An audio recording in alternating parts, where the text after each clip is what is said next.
আছি যে একটি সোশ্যাল মিডিয়ায় কিছু খবর রটছে যে পূর্ব রেলে নাকি প্রচুর সংখ্যক ট্রেন চালকের ভ্যাকেন্সি আছে, প্রয়োজনীয় তুলনায় ট্রেন চালক নেই ইত্যাদি ইত্যাদি।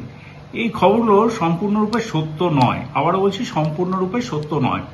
এটা খুব স্বাভাবিক যে রেলে প্রতি মাসেই কিছু মানুষ রিটায়ার করেন, কিছু কর্মী রিটায়ার করেন, তার মধ্যে গার্ড, ড্রাইভার এরা তো আছেই, সেখানে ভ্যাকেন্সি হয় অবভিয়াসলি। কিন্তু প্রয়োজনের তুলনায় প্রচুর খালি এই কথাটা সত্য নয়। আমরা এই অগাস্ট মাসে আমাদের প্রায় 1260 মতো ভ্যাকেন্সি যেটা আমাদের এই মুহূর্তে এক্সিস্ট করছে, সেই সিলেকশনটা করতে চলেছি। সেটি আমাদের যারা কর্মী আছেন তাদের মধ্যে থেকে সিলেকশন হবে। এছাড়া যারা ওপেন মার্কেট থেকে আসতে চান তাদের জন্য ভ্যাকেন্সি আমরা রেলওয়ে রিক্রুটমেন্ট বোর্ড এবং রেলওয়ে রিক্রুটমেন্ট বোর্ডে যে আমাদের ওয়েবসাইট আছে তাতে ফলো করতে পারেন আপনারা। আমাদের এই প্রসিডিওর সর্বভারতীয় ক্ষেত্রে খুব শীঘ্রই, হোপফুলি বাই সেপ্টেম্বরেই প্রায় 15 থেকে 16,000 ভ্যাকেন্সি আমরা ফিল আপ করতে চলেছি।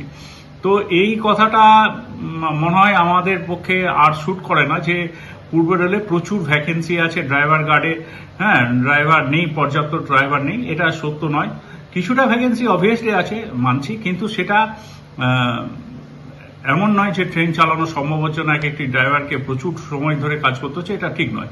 আর আপনাদের যেটা বললাম, আমাদের যে ইনহাউস যে প্রমোশনের ব্যবস্থা, সেটা 1260 জনের মতো মানুষকে আমরা উন্নীত করছি এবং প্রপার ট্রেনিং এর মাধ্যমে তারা ট্রেন চলাচলের যে যোগ্য হওয়া পরেই তাদেরকে দিয়ে আমরা ট্রেন চালানোর ব্যবস্থাও করব।